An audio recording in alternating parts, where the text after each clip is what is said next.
Ką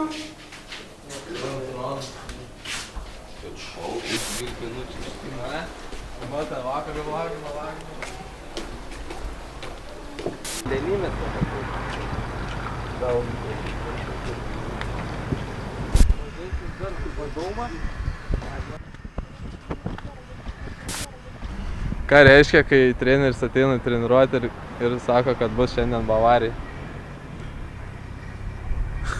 Ne kažką jau.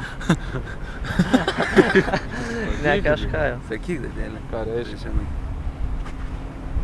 Bavarija reiškia, bet tu kaip aiškiai. Daug bėgsim, dirbsim. Sunkaus darbo daug. Daug sunkaus darbo, bėgsim, prakaituosim. Ir tai yra vienas nemaloniausių procesų sezonė, kaip pasako apie Bavariją žodį. Ką aš galėčiau pasakyti, kad tai lauks labai sunki treniruotė. Labai sunki. Kame sunku? Tame, kad Ištvermėj. Dirbam ištvermiai. Daug bėgiojam. Bėgiojam, šokam. Ir kai tu atrodo nebegali nieko padaryti, vis tiek tai verčia dar daugiau bėgioti. Tai reiškia Bavarija.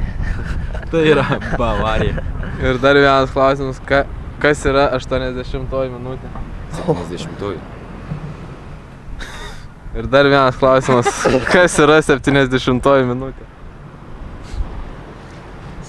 Kai daug bėgam, intensyvus darbas, spaudimas, imituojam spaudimą ir bėgam startas. 70 minutė tai kaip panašiai kaip per varžybas. Ir reikalauja daug labai pastangų, nors nėra jėgų.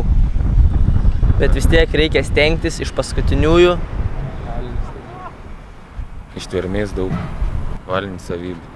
Ir dar vienas klausimas, ar jūs lygiuojatės ryti pilotą? Galiu drąsiai pasakyti taip, aš lygiuojuosi.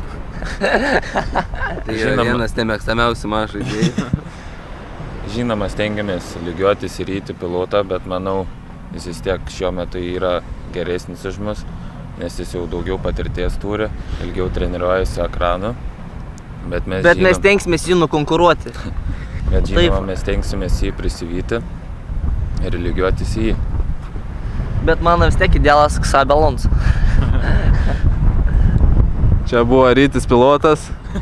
Ir FK TV. Iš saulėtosios Turkijos.